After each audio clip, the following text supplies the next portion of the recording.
All my XRP holders out there, take a look at this. The CEO of Ripple just said an important topic has come up about protecting the people. Because, retail is you and I, the people that are in crypto but that are not officially an institution, which supposedly the SEC is there to protect. The SEC created this mess by proclaiming it was the cop on the crypto beat when it had no legal jurisdiction. Where's that gotten us, huh?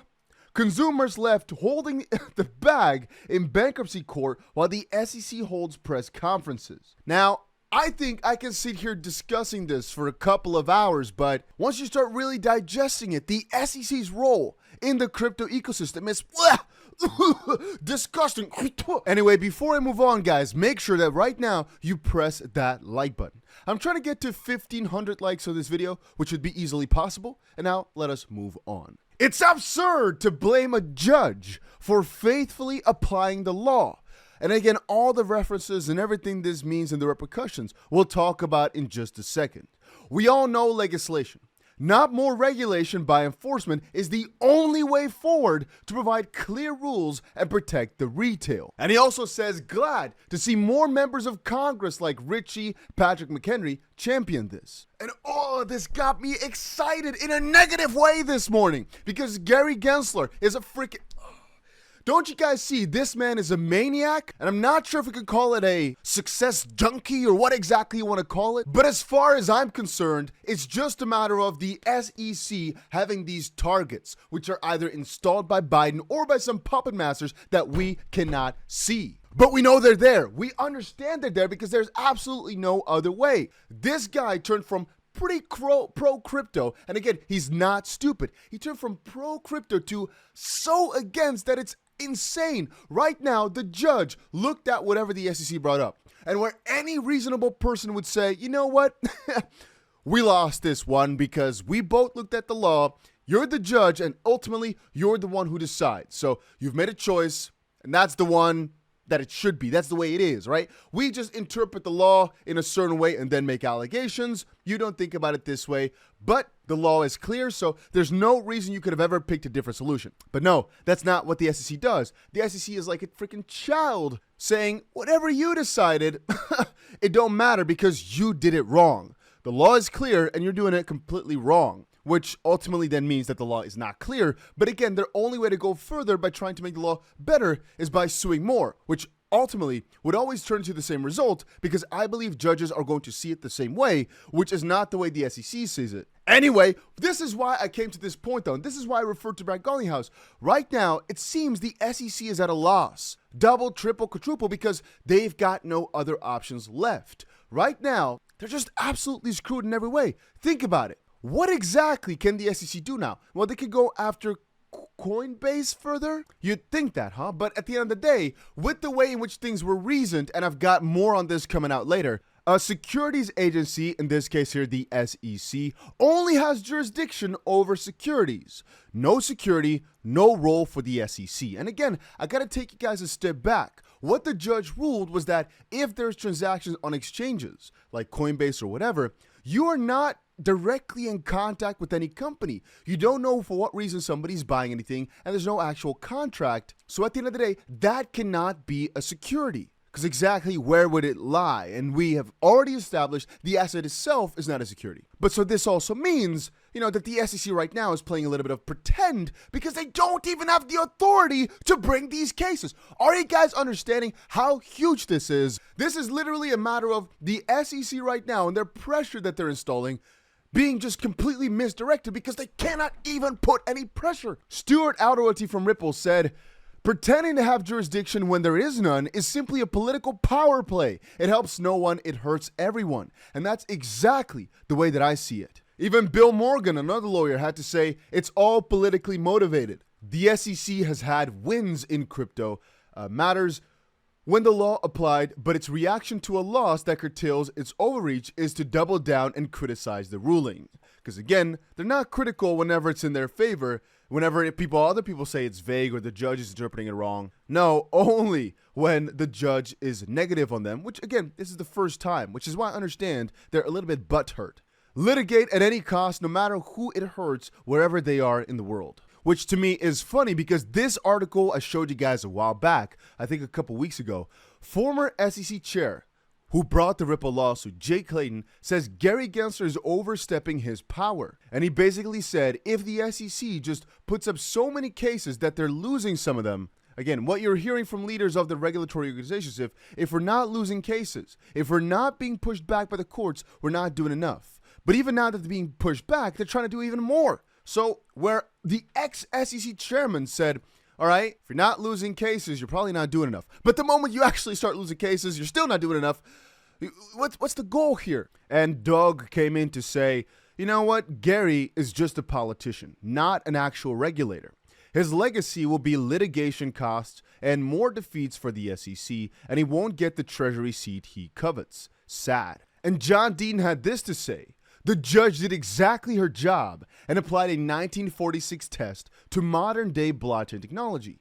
Some people don't like the result and call it perverse or backwards. Maybe that's what happens when applying a 76-year-old test to modern-day tech. AI next? This is the SEC's doing. And the point there again being, and I think now it's becoming more clear than ever, we just need to go sit down and make proper rules, because from every single part of the field, nobody is liking the way that it's going right now. But let me reiterate here again that XRP is at the forefront of it all, because the judge has already declared that following the rules that are out there, XRP is not a security, and this, following almost no logic in the world, could ever be reversed in the US. I think it's also just common sense, and I'd say the majority of these regulators are extremely happy with the Ripple verdict because they now have some new fueling power to get crypto regulations through the courts. I'd say through Congress, through the House, through whatever. Now, guys, also make sure you check out BitGet. A link is down below for this cryptocurrency exchange. You can buy and sell crypto here or trade crypto here. And right now, you've basically get yourself a cool prize wheel where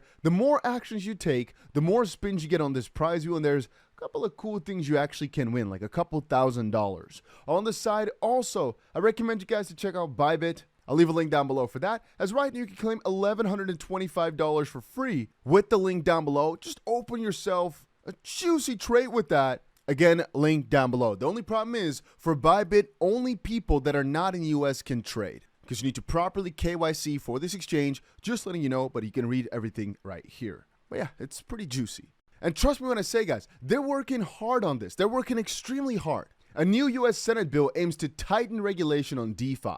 This, again, is to combat anti-money laundering and to get more tax. At the end of the day, all these agencies are out for their own best interest.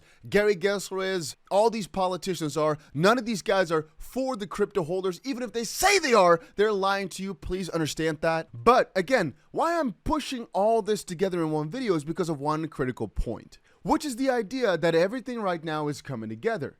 I mean, if you really start thinking about it, the SEC is now at the lowest point of trust ever. And you know the main reason for that? Well, the SEC says that things are clear, yet from every single perspective, even the House is coming in to say we need some proper rules.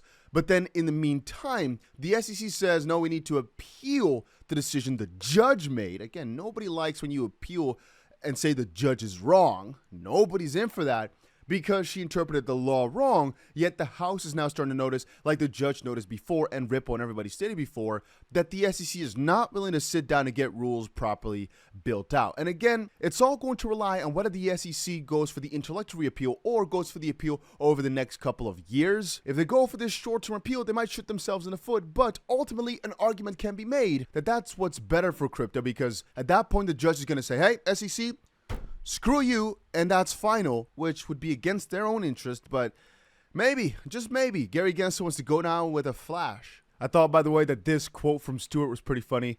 Talking to someone who still doesn't understand the token itself is not the security is like explaining to a flat earther that the world is round. Now, regardless of which, philosophy you agree with, it is pretty difficult to convince somebody of the opposite on matters like this when they're just not willing to believe whatever you believe. At the end of the day, guys, I also think because of the situation the SEC brought Ripple into, that the moment that the SEC really starts putting up even more allegations, that everybody in the crypto space, but also all these politicians that put up this argument of Ripple winning right now onto the House, onto Congress, are going to be stepping up and saying, hey, SEC, this really might be some overreach. Again, this potentially from the SEC is just attacking so that nobody questions your defense. What I mean with that is the SEC has so many internal flaws, so much conflict of interest, so much potential fraud or things like that, that potentially the SEC just wants to do so much so that nobody has time to question their actual innards. So in this case here, potentially their offense is the best defense, right? Anyway, a couple of cool things will come out quite shortly. Like, for example, another response back to the SEC saying to not use the Ripple lawsuit in the Do Kwon lawsuit. Because again, it's just ridiculous, right? Even Mark Cuban came in to say they also referred to every buyer as an investor in their filing. That's not the case. And Ripple made that clear. Securities have one purpose, to be a security. For a DeFi or centralized exchange buyer, it's impossible to know why a buyer buys. But it is possible to look at the blockchain and see there are transactions based on the utility of the token. And Paul says, yep, hammers only see nails. Now in the comments, there are always people against it still, trying to claim that XRP is a security, but I really pay no attention to those. And to back up my claim that things will just keep getting crazier, I want to quickly present this again.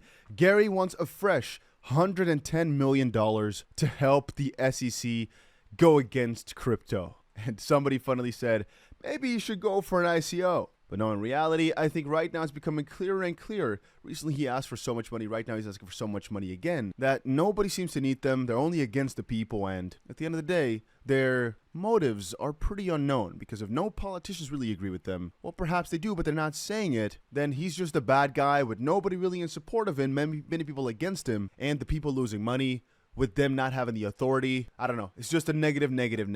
But yeah, guys, if you want to be notified whenever something crazy comes out, make sure you put that notification bell on. Because what if the SEC decides to do something even crazier tomorrow? You want to be notified. And I'll see you guys again in another crypto video later today.